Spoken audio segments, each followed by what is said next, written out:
The pressure began slowly, like an invisible weight, settling onto the homeowner's shoulders.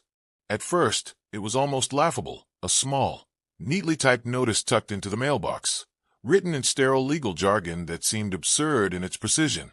You are in violation of HOA guidelines. Immediate compliance required. He unfolded the paper twice, thinking surely this was some kind of clerical mistake. The alleged violation? A flower bed that extended 6 inches beyond the approved dimensions. 6 inches. The homeowner actually measured it twice, crouched on the ground with a tape measure, his mouth twisting into a disbelieving half-smile. It felt ridiculous. Surely, no one cared about something this petty. Surely, common sense would prevail. But common sense had no place here. Within days, the warnings escalated into fines. $100 for the flower bed, $200 for a garbage can left 30 minutes too long by the curb, $50 more for a holiday decoration taken down late, though half the street still glittered with lights. The numbers piled up like storm clouds gathering on the horizon. Each envelope dropped into his mailbox carried not just words, but a threat, a constant reminder that someone was watching, waiting to pounce. He tried to reason with the board at first. He walked into a meeting with calm words, carefully rehearsed in his head. But the moment he stepped into the cramped room, he knew it was pointless.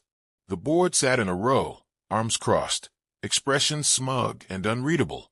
When he spoke, when he explained the flower bed, the timing of the trash, the harmless decorations, they barely glanced up. And when he finished, their response was chilling in its simplicity. Rules are rules. If you don't like it, perhaps this neighborhood isn't for you. The line hung in the air like a slap across the face.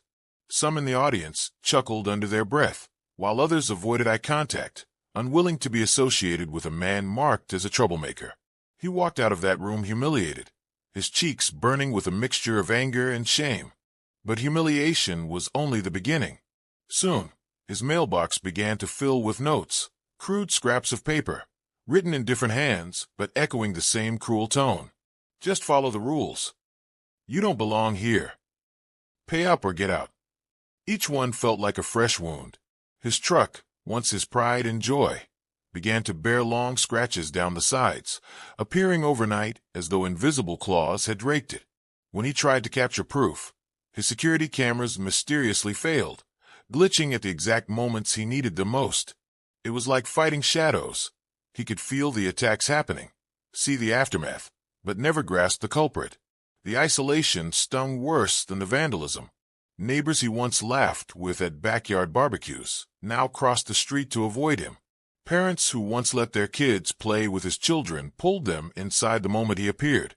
Even the mailman, once cheerful and chatty, now dropped envelopes silently and walked away with hurried steps. The silence in the evenings grew heavier, pressing against him until it felt like the walls of his own home were closing in. It wasn't just about the fines anymore. It was about power, and the board was making sure everyone in the neighborhood knew exactly who had it. And yet, with every strike, something inside him hardened. Fear slowly burned away into anger, and anger began to crystallize into determination. He wasn't just going to roll over. He couldn't. This was his home, his family sanctuary, and he refused to let a handful of self-appointed tyrants take it from him.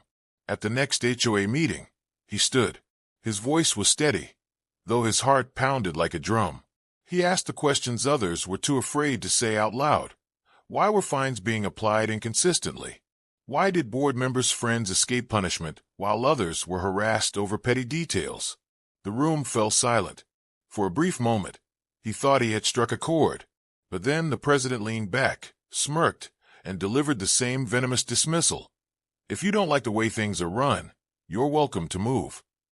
The crowd chuckled nervously, and the sting of public humiliation cut deep.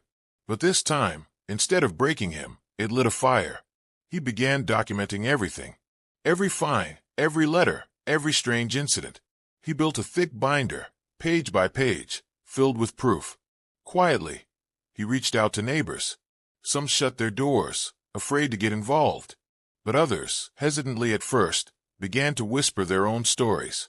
A single mother fined for her kids leaving bikes in the yard. An elderly couple threatened over faded paint they couldn't afford to redo. A young man forced to remove a small vegetable garden because it wasn't aesthetically pleasing. Each story was like another puzzle piece, fitting perfectly into the picture he had already suspected. The HOA wasn't about protecting property values. It was about control, selective, abusive, vindictive control. But as he dug deeper, the attacks grew harsher. The final straw came one evening when a certified letter arrived. He opened it at the kitchen table, his hands trembling as he unfolded the legal document. A lien. The HOA had filed a lien against his property. If he didn't pay the thousands of dollars in mounting fines, they could foreclose on his house. His sanctuary, his family's future, could be ripped away. He sat there under the dim kitchen light.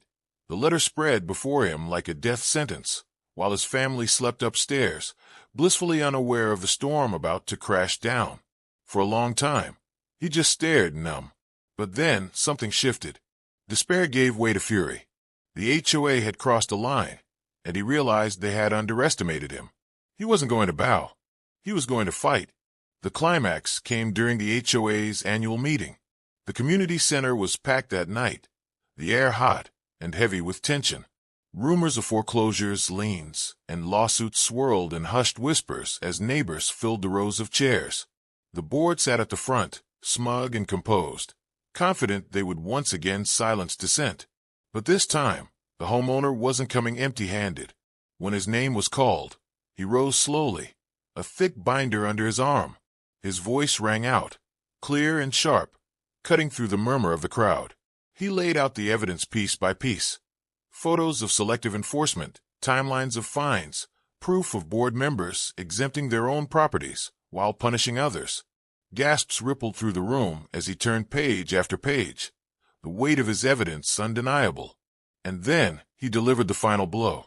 From his binder, he pulled a letter, not just any letter, but one from a powerful attorney.